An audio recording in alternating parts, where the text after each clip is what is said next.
राजधानी दिल्ली के लिए आज का दिन बेहद अहम है। दिल्ली की लाइफलाइन कही जाने वाली यमुना नदी की सफाई को लेकर आज केंद्र सरकार बहुत बड़ी बैठक करने जा रही है। गृह मंत्री अमित शाह ने आज सुबह 10 बजे एक हाई लेवल मीटिंग बुलाई है।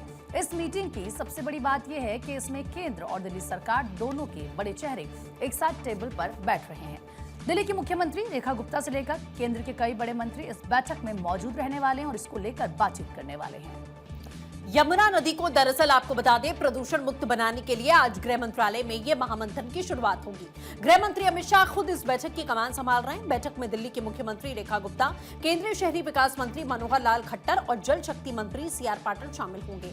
नेताओं के साथ साथ इन सभी विभागों के बड़े सरकारी अफसर और सचिव भी इस मीटिंग में मौजूद रहेंगे ताकि यमुना की सफाई के प्लान को तुरंत जमीन पर उतारा जा सके। सालों से यमुना की सफाई को लेकर राजनीति होती आई है, लेकिन इस बार केंद्र सरकार ने सीधे एक्शन लेने का मन बना लिया है। इस बैठक में चर्चा होगी कि दिल्ली में यमुना नदी में गिरने वाले गंदे नालों को रोका कैसे जाए, सीवेज ट्रीटमेंट प्लांट की क्षमता कैसे बढ़ाई जाए, केंद्र और राज्य सरकार मिलकर इस काम को कैसे तेजी के साथ पूरा कर सकते हैं। सूत्रों के मुताबिक गृह मंत्री अमित शाह इस मामले में सभी विभागों की जवाबदेही तय कर सकते हैं और सफाई के काम के लिए एक सख्त डेडलाइन भी दी जा सकती है।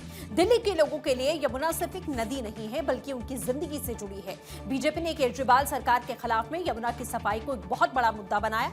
अब विपक्ष की आम आदमी पार्टी भी बीजेपी से यमुना की सफाई को लेकर सवाल पूछ रही है, लेकिन बीजेपी इस मुद्दे पर गंभीर दिख रही है। इसका सबसे बड़ा प्रमाण है आज की बैठक। इस बैठक में क्या क्या बड़े फैसले लिए जा रहे हैं, हमारे साथ में पॉलिटिकल एडिटर अदिति नागर जुड़ चुकी हैं। सीधे उनका रुख करते हैं। अदिति, जिस तरीके से कई बड़े सवाल यहां खड़े किए गए थे केजरीवाल सरकार के ऊपर भी, साफ तौर पर हमने देखा था कि कैसे यमुना एक बहुत बड़ा मुद्दा रहा था कि यमुना की सफाई के दावे किए जाते हैं, लेकिन कभी भी वो पूरे नहीं होते हैं। ये बैठक कितनी महत्वपूर्ण होगी और कितनी कारगर साबित होगी?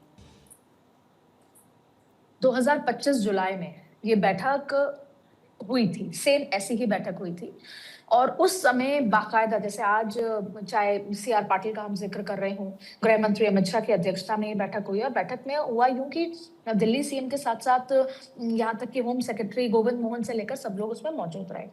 45 पॉइंट का एक ये पूरा जैसे बोलते हैं तैयार हुआ था और इस 45 पॉइंट में ये था जो आप अभी जिक्र कर रही थी, सीवरेज का पानी कैसे होगा, उसकी सफाई कैसे होगी, उसका रिजुविनेशन कैसे होगा गंगा पानी का, क्योंकि गंगा की नदी सिर्फ गंगा की नदी नहीं है, वो आस्था से भी जुड़ा मुद्दा है। जैसे आपने कहा कि केजरीवाल सरकार के खिलाफ एक बहुत बड़े मुद्दे के तौर पर ये आए थे और उसके भी साथ साथ एक बहुत महत्वपूर्ण बात यह है कि जब चुनाव में आए थे तो बहुत प्राइम फोकस के साथ यमुना की सफाई का दावा किया गया था। अब मैं आपको बात कर रही हूँ जुलाई 2025 में क्या हुआ था।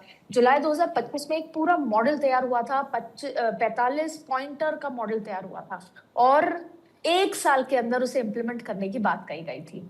9,000 करोड़ रुपए की लागत से इसकी सफाई, रिजुविनेशन और सीवरेज का पानी अलग करना, ये सब कुछ किया गया था जो दिल्ली वासियों की मांग है। और उसमें एक और बहुत महत्वपूर्ण पॉइंट था, वो पॉइंट ये था कि इससे दिल्ली की हेल्थ, वायु प्रदूषण खराब हो रहा है, दिल्ली के लोगों का प्रदूषण खराब हो रहा है।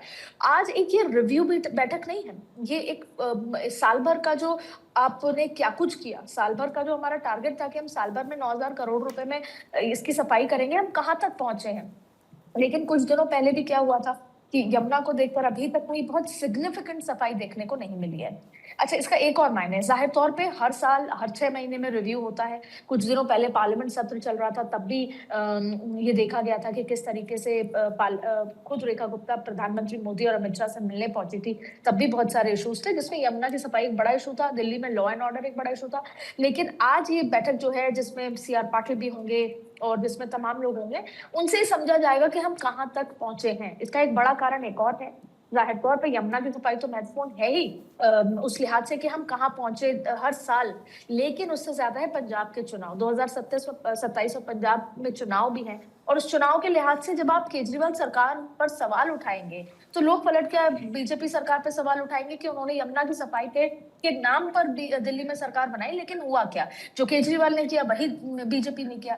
तो बीजेपी की जरूरत भी है एज अ पार्टी कि उसने बहुत सिग्निफिकेंट काम क्या किया डबल इंजन की सरकार है, क्योंकि यमुना एक इकलौता बहुत इंपॉर्टेंट मुद्दा था। और दूसरी बड़ी बात है कि क्योंकि अमित शाह जो भी काम लेते हैं, जैसे नक्सल का काम लिया, अपने हाथ में लिया, अमित शाह के हाथ में ये काम है, तो ये बिल्कुल सिग्निफिकेंट है कि ये ज़रूर से ये काम पूरी तरीके से सुनिश्चित किया जाएगा और यही वजह है जो तस्वीरें आप दिखा रहे हैं, डराने वाली तस्वीरें हैं, ये सफ़ेद झाग है। हम कितना बेहतर हो पाए, हम कहाँ पर पहुँचे, हमारा नेक्स्ट टारगेट क्या है और हमारी टाइमलाइन क्या है।